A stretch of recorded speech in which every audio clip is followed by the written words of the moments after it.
1 महीना पहले ही हमारी शादी हुई थी, लेकिन लड़कियों के मामले में इनकी ऐसी बातें मुझे बिल्कुल अच्छी नहीं लगती थी। पर ये थे कि ऐसी बातों से बाज नहीं आते। हर खूबसूरत लड़की के प्रति ये घिस जाते हैं। इनकी आंखों में जैसे वासना की भूख जाग जाती है। एक बार आधी रात में मेरी नींद टूट गई तो इन्हें देखकर मुझे धक्का लगा। ये आईपैड पर पोर्न साइट खोल कर बैठे थे और जब मैं यहाँ मौजूद हूँ तो तुम यह सब क्यों कर रहे हो? क्या मुझ में कोई कमी है? क्या मैं तुम्हें कभी न कहा है? मैंने दुखी होकर पूछा। सॉरी डार्लिंग, ऐसी बात नहीं है। क्या है कि मैं तुम्हें नींद में डिस्टर्ब नहीं करना चाहता था। एक टेलीविज़न प्रोग्राम देखकर बेकाबू हो गया तो भीतर से इच्छा होने लगी। एक रविवार को मैं घर का सामान खरीदने बाजार गई। तबीयत कुछ ठीक नहीं लग रही थी, इसीलिए मैं जरा जल्दी घर लौट आई। घर का बाहरी दरवाज़ा खुला हुआ था। ड्राइंग रूम में घुसी तो सन रह गई। इन्होंने यार हॉट लड़कियां देखते ही मुझे कुछ होने लगता है। मेरे पति देव थे, फ़ोन पर शायद अपने किसी दोस्त से बातें कर रहे थे। जैसे ही उन्होंने फ़ोन रखा मैंने अपनी नाराज़गी जताई। अब आप शादीशुदा है, कुछ तो शर्म कीजिए यार, यह तो मर्द के जिन्स में होता है। तुम इसको कैसे बदल दोगी? फिर मैं तो केवल खूबसूरती की तारीफ ही करता हूँ, पर डार्लिंग प्यार तो मैं तुम ही से करता हूँ। यह कहते हुए उन्होंने मुझे चूम लिया और मैं कमज़ोर पड़ गई। 1 महीना पहले ही हमारी शादी हुई थी, लेकिन लड़कियों के मामले में इनकी ऐसी बातें मुझे बिल्कुल अच्छी नहीं लगती थी। पर ये थे कि ऐसी बातों से बाज ही नहीं आते। हर खूबसूरत लड़की के प्रति ये घिस जाते हैं। इनकी आंखों में जैसे वासना की भूख जग जाती है। यहाँ तक कि हर रोज सुबह के अखबार में छपी हीरोइनों की रंगीन अधनंगी तस्वीरों पर ये अपनी भूखी निगाहें टिका लेते और शुरू हो जाते। क्या हॉट फिगर है, क्या स्टेटस है यार। आजकल लड़कियां ऐसे बदन उघारू कपड़े पहनती है, इतना ज़्यादा एक्सपोज करती है कि आदमी बेकाबू हो जाए। कभी ये कहते मुझे तो हरी मिर्च जैसी लड़कियां पसंद है, काटो तो मुंह सीसी करने लगे। कभी कभी ये बोलते जिस लड़की में सेक्स अपील नहीं वह बहनजी टाइप है, मुझे तो नमकीन लड़कियां पसंद है। राह चलती लड़कियां देखकर ये कहते क्या मस्त चीज़ है।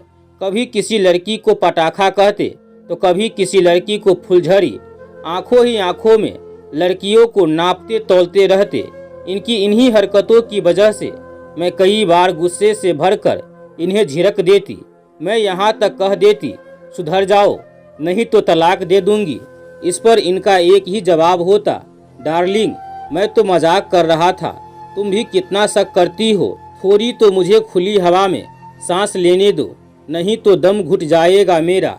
एक बार हम कार से डिफेंस कॉलोनी के फ्लाईओवर के पास से गुजर रहे थे। वहाँ एक खूबसूरत लड़की को देख पति देव शुरू हो गए। दिल्ली की सड़कों पर जगह जगह मेरे मज़ार है, क्योंकि मैं जहाँ खूबसूरत लड़कियाँ देखता हूँ वही मर जाता हूँ।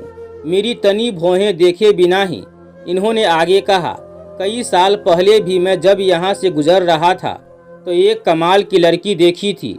यह जगह इसलिए आज तक याद है। मैंने नाराज़गी जताई तो ये कार का गियर बदलकर मुझसे प्यार मोहब्बत का इजहार करने लगे और मेरा गुस्सा एक बार फिर कमज़ोर पड़ गया। लेकिन हर लड़की पर फिदा हो जाने की इनकी आदत मुझे कोफत होने लगी थी। पर हद तो तब पार होने लगी जब एक बार मैंने इन्हें हमारी जवान पड़ोसन से फ्लर्ट करते हुए देख लिया। जब मैंने इन्हें डांटा तो इन्होंने फिर वही मान मनोबल और प्यार मोहब्बत का इजहार करके मुझे मनाना चाहा। पर मेरा मन इनके प्रति रोजाना खट्टा होता जा रहा था। धीरे धीरे हालात मेरे लिए सहन नहीं हो रहे थे। हालांकि हमारी शादी को अभी 1.5 महीने ही हुए थे, लेकिन पिछले 10-15 दिनों से इन्होंने मेरी देह को छुआ भी नहीं था। पर मेरी शादीशुदा सहेलियां बताती कि शादी के शुरू के महीने तक तो मियाँ बीवी तकरीबन हर रोज ही मुझे कुछ समझ नहीं आ रहा था कि आखिरकार बात क्या थी। इनकी अनदेखी मेरा दिल तोड़ रही थी। मैं तिलमिलाती रहती थी। एक बार आधी रात में मेरी नींद टूट गई तो इन्हें देखकर मुझे धक्का लगा।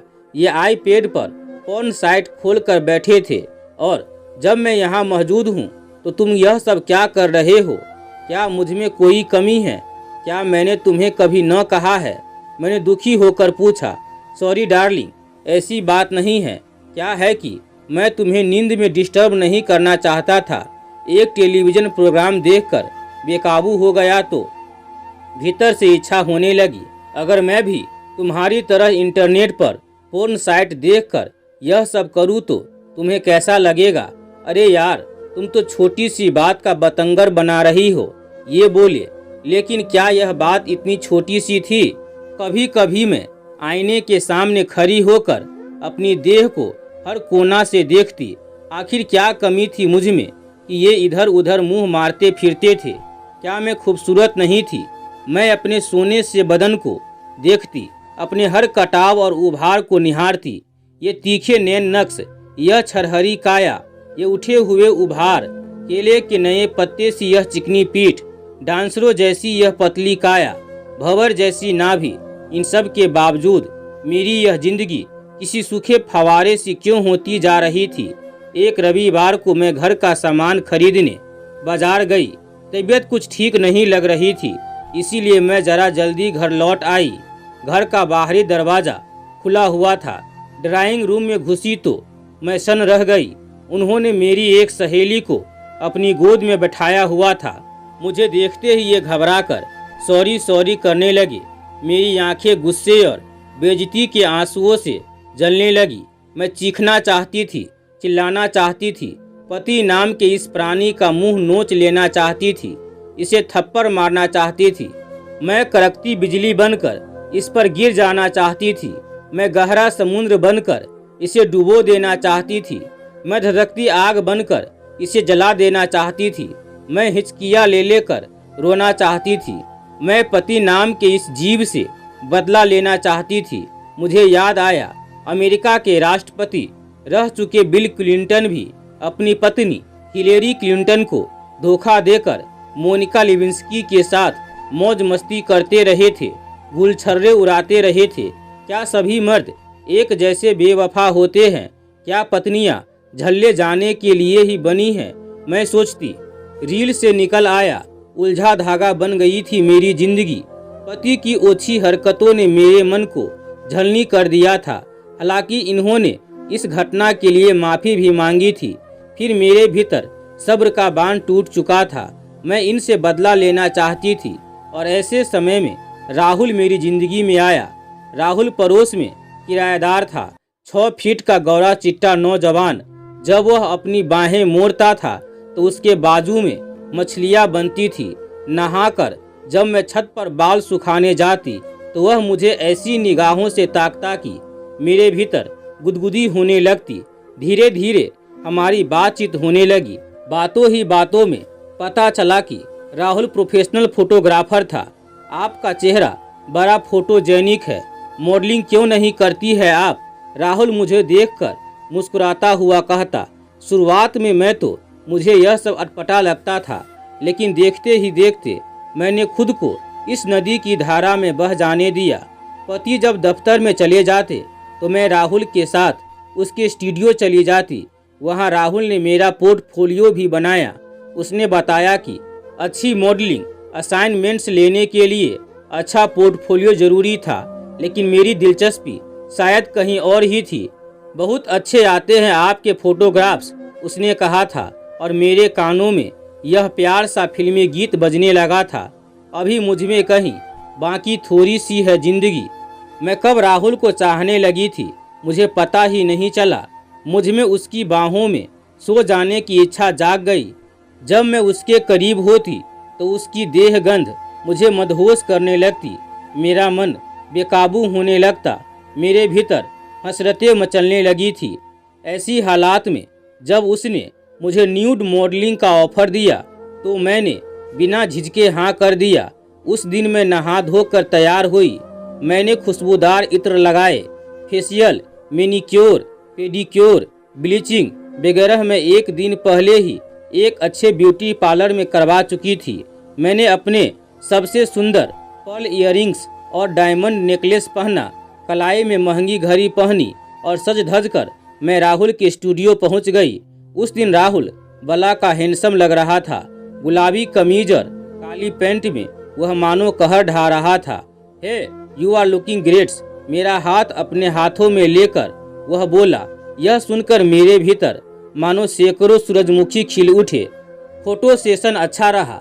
राहुल के सामने टॉपलेस होने में मुझे कोई संकोच नहीं हुआ। मेरी देह को वह एक कलाकार सा निहार रहा था, किंतु मुझे तो कुछ और की ही चाहत थी।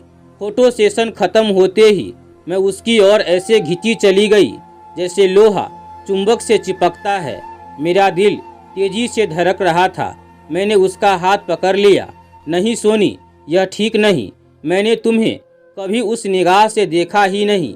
हमारा रिलेशन प्रोफेशनल है। राहुल का एक एक शब्द मेरे तनमन पर चाबुक सा पड़ा, पर मुझे लगा तुम भी मुझे चाहते हो। मैं बुदबुदाई। सोनी, मुझे गलत मत समझो। तुम बहुत खूबसूरत हो, पर तुम्हारा मन भी उतना ही खूबसूरत है। लेकिन मेरे लिए तुम केवल एक खूबसूरत मॉडल हो। मैं किसी और रिश्ते के लिए तैयार नहीं। और फिर पहले से ही मेरी एक गर्लफ्रेंड है जिससे मैं जल्दी ही शादी करने वाला हूँ। राहुल कह रहा था। तो क्या वह सिर्फ एक तरफा खिंचाव था या पति से बदला लेने की इच्छा का नतीजा था? कपड़े पहनकर मैं चलने लगी तो राहुल ने मेरा हाथ पकड़कर मुझे रोक लिया। उसने स्टूडियो में रखे गुलदान में से एक पीला गुलाब निकाल लिया था। वह पीला गुलाब मेरे बालों में लगाते हुए बोला, सोनी, पीला गुलाब दोस्ती का प्रतीक होता है। हम अच्छे दोस्त बनकर रह सकते हैं। राहुल की यह बात सुनकर मैं सिहर उठी थी। वह पीला गुलाब बालों में लगाए मैं वापस लौट आई अपनी पुरानी दुनिया में। उस रात कई महीनों के बाद जब पतिदेव ने मुझे प्यार से चूमा और सुधरने का वादा किया तो मैं पिघलकर उनके आगोश में समा गई। खिड़की के बाहर रात का आकाश न जाने कैसे कैसे रंग बदल रहा था। ठंडी हवा के झोंके खिड़की में से भीतर कमरे में आ रहे थे। मेरी पूरी देह एक मीठे जोश में भरने लगी। पतिदेव प्यार से मेरा अंग अंग चूम रहे थे। मैं जैसे बहती हुई पहाड़ी नदी बन गई थी। एक मीठी गुदगुदी मुझ में सुख भर रही थी। फिर केवल खुमारी थी और उनकी छाती के बालों में उंगलियां फेरते हुए मैं कह रही थी, मुझे कभी धोखा मत देना। कमरे के कोने में एक मकड़ी अपना टूटा हुआ जाल फिर से बुन रही थी। इस घटना को बीते कई साल हो गए हैं। इस घटना के कुछ महीने बाद राहुल भी पड़ोस के किराए का मकान छोड़कर कहीं और चला गया। मैं राहुल से उस दिन के बाद फिर कभी नहीं मिली, लेकिन अब भी मैं जब कहीं पीला गुलाब देखती हूँ तो सिहर उठती हूँ। एक बार हिम्मत करके पीला गुलाब अपने जूरे में लगाना चाहा था तो मेरी हाथ बुरी तरह कांपने लगे थे। वीडियो पसंद आई हो तो वीडियो को लाइक करके चैनल को सब्सक्राइब जरूर कर ले और अपने दोस्तों के साथ शेयर करना मत भूलिएगा। वीडियो में लास्ट तक बने रहने के लिए आपको बहुत बहुत धन्यवाद। आपका दिन शुभ हो।